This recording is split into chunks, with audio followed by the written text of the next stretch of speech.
This video has been years in the making, and I am that serious. No, really. Check the day on the Google album, and the Pinterest file, it's even older. So much so, I didn't even have a problem looking for content. I had a problem sorting to the many, many, many inspiration pictures. That's how old my pet project is. So, as always, I'll be mostly focusing on the costume design. But as we go along, I'll touch on the ideas I had for storytelling and character development. So let's get right into it. Starting with Musa, Musa is a music fairy born on melody. She has many hobbies like dancing, singing, and playing instruments. If you don't know this already, each Winx, at least at the beginning of the show, can be linked to a specific fashion trend of the 2000s. Musa's trend is the boon of, well, cultural appropriation of many Asian cultures, really. I'll leave the link to a Greek article about that. As it is, you can see a lot of inspiration from Asian elements and culture in Musa's home planet. From her mother's outfits that we see on flashbacks to the ruler of the planet, it's clear how widespread that way of dressing is on there. Once in a while, you also can see throughout the show Musa's roots reflecting in her style. But why is that important? Well, when we first meet the girls, the Winx, they are arriving at Althea. As such, I wanted to make very clear how influenced they are by their origins and preconceived notions. So, in her style evolution, I started with some very traditional Chinese clothing, since that's where I decided to focus my inspiration for her background. At the beginning, when we are introduced to Musa, we would see her wearing a hanfu, specifically from the Tang Dynasty, which would coordinate with her hairstyle also from the same time period, the Zhuangyaji. I am so sorry if I'm pronouncing that wrong. Which were hairstylists for mating before their coming of age, representing how Musa hasn't really grown into herself just yet. All in all, I wouldn't place her in Tang Dynasty makeup. It is one of the prettiest styles of traditional makeup I have ever seen. But Musa's style in the show and what my end goal is much more similar to a modern street style. So for her makeup, I do a bolder, less delicate one. Later on, we would mostly see her in kipaos. Kipaos are a traditional piece of clothing that first showed up during the Qing Dynasty, much later on. Personally, I think they're a great middle ground for Musa's fashion journey because not only they can be very elaborate, they also can be very practical, which is very useful for a teen girl going on adventures.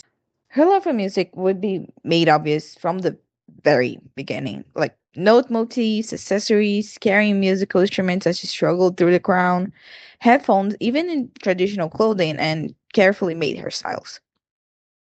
As the plot moves along and the girls get closer to each other and adapt to their new environment, you would see more modern ways of styling bleed into Muse's look.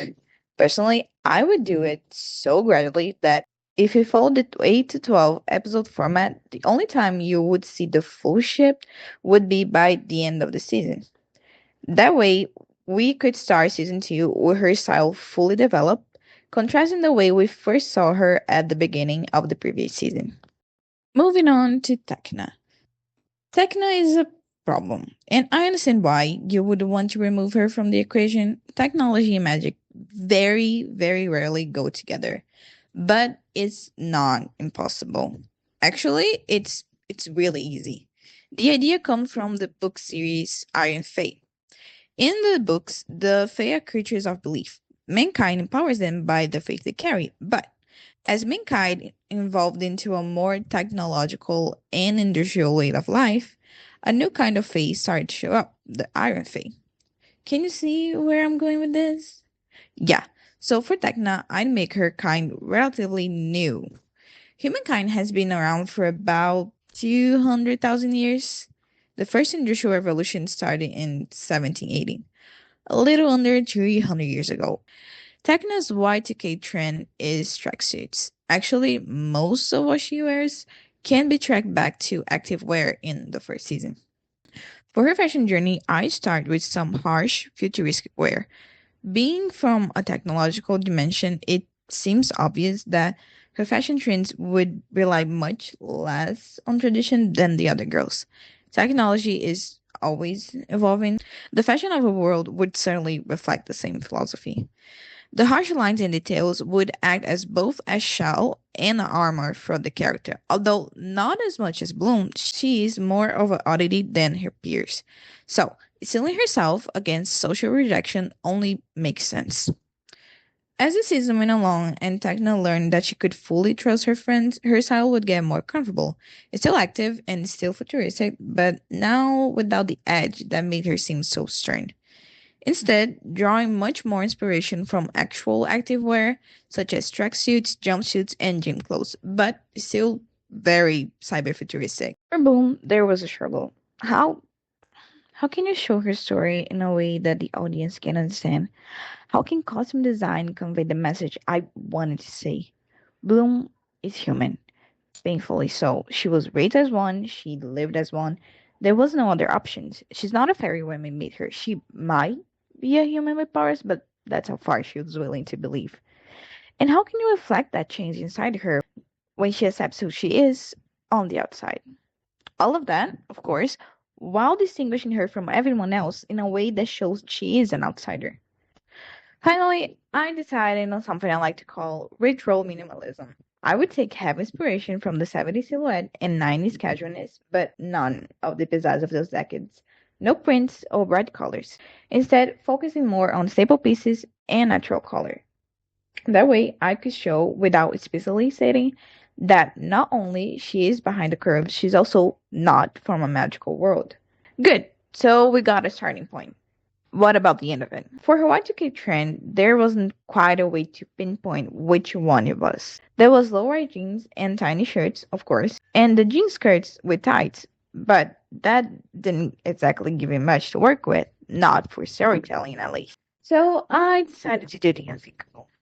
Yeah, I decided to stray from the source material. Now, before we start throwing stones, hear me out. To dress a new Y2K would still be aging her look. And if we are to jump ahead to a period in time, why not to what's still about to come?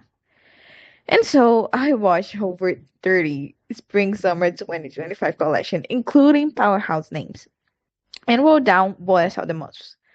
From there, I started to build Bloom's looks, picking and choosing what would make the most sense with the character personality and journey. Colors like red, gold, blue, orange, and teal as highlights and feature pieces, accompanied by neutral tones such as brown, black, and white. I would dress her in the structured tops, fluid skirts, miniskirts, jeans, and other clothes featuring tassels, gemwork, or sharp angle edges. Trench coats, belly flats, boots, tees, red tights, and a plenitude of head coverings such as bandanas, berets, and scarves. Items with patterns such as crocodile and snake print would also be part of her wardrobe, as well as mesh items. For styling, I would layer skirts on top of each other as well as tops, relying on accessories to complete each look. As we'll only be able to see what that actually looks like in the end of the year, I'll leave you with these visual aids and hope your imagination is as good as mine. When it came to Flora, things got patriotic. Flora comes from Lithia, where apparently there are only two ways of dressing yourself, with the vegetation around you, or if you're going to Coachella in 2016. And if you're unfamiliar with Roma, Daisy, or even real Bohemian culture, you know that's not great. Here's a twist though, while I was digging for a better option, I realized something. My own country has a style that's very similar. That's when things started to click. Flora, as a garden fairy and one of the most mature winks, is known for her calm demeanor, kindness, and deep love for plants and friends. One of her biggest struggles, however, is her insecurity, her lack of faith in herself, and her abilities. From a solely custom design point of view, the ugly duckling transformation trope, where oversized clothes transition to a more charismatic style, might seem like an easy choice to convey this, but it doesn't align with her character. Her growth is quieter, more organic. So instead, I turned to color theory. At the beginning of her journey, Flora would wear muted tones, whites, beiges, and browns, symbolizing her reserved nature. After Flora's breakthrough, her wardrobe would shift to match her newfound confidence. She would move away from muted colors and start wearing vibrant hues and bold prints. This style is all about vibrant, romantic, and natural vibes. It would feature bold, tropical, and floral prints like flowers and leaves in bright colors such as yellow, pink, orange, and white, along with softer, earthy tones. The fabrics would be light and breathable, such as cotton, linen, and chiffon, which would give a comfortable yet elegant feel. The cuts would be feminine and effortless, like flowy dresses and skirts, and crop tops that allow for movement. Details like ruffles, lace, delicate embroidery, and off shoulder or open back designs would add charm and sophistication. Loose, billowy sleeves and voluminous skirts would bring a graceful, free spirited touch to the look. In my opinion, I want it to be a perfect balance of playful, romantic, and confident. But even then, I would have practical outfits for any gardening scene. Aisha's fashion trend was less of a trend and more of a cultural shift. It signified the rise of African American culture in mainstream media. And once I identified that connection, developing her style became much easier. Aisha is incredibly athletic and adventurous. She's trained in martial arts and is an experienced biker. Like Stella, Aisha is a princess. But their paths couldn't be more different. She was raised in a deeply conservative and traditional environment, growing up with immense pressure from her parents, who expected her to embody the ideal of a perfect princess. That pressure ultimately pushed her to rebel and run away in search of freedom. What makes Aisha's journey so unique is that she already had her breakthrough moment. Her time at the school isn't about finding herself, it's about finally being able to be the person she always was, free from the judgment and expectations of her family. This inner clarity would be reflected in her wardrobe, which would undergo fewer changes compared to the others. Aisha knows who she is and she embraces it. I did struggle with either or not I should add more influences of in her style of ocean motifs or of her background, which I also thought of. But since as of the moment when we meet her, she's trying her best as not to be recognized as the princess of her planet, I decided to postpone it for later in the series. As such, Aisha's style would draw heavily inspiration from the 90s and early 2000s streetwear. She would rock oversized jerseys, often with bold numbers or graphic designs, giving her a laid back, sporty look. It could be worn loose to maintain that casual vibe and pair with baggy jeans or cargo pants. She could tuck them in slightly into her baggy jeans or leave them untucked for a effortless vibe. Occasionally, she would layer a tank top or crop top underneath, adding dimension to her outfit while showing a little bit more shape. She wore bandanas, elevating her outfit, since that's an accessory that stands out but still feels natural in the mix. She would wear chunky sneakers, which are both functional and fashionable, offering a sturdy, sporty look.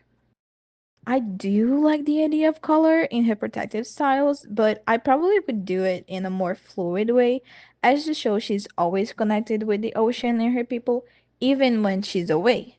In season 2, her style would continue the one we're familiar with, but now with a lot more ocean and coastline motifs. Wider variety of blues and greens, seashell accessories and hairstyles, and silk hair wraps.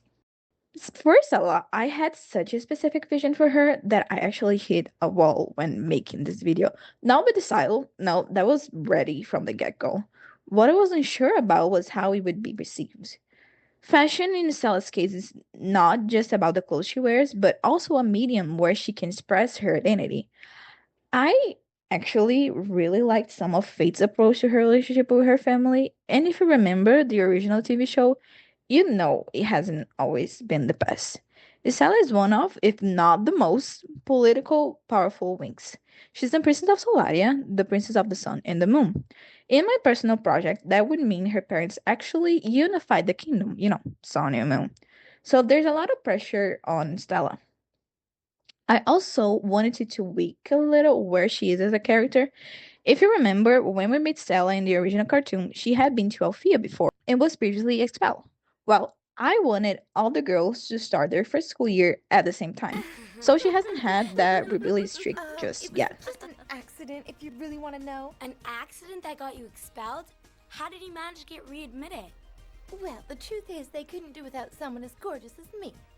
As such, her style would be more restricted. Mind you, she's still a fashionista and uses her style to present herself to the world. But now, that would come with limitations of how far she's allowed to go.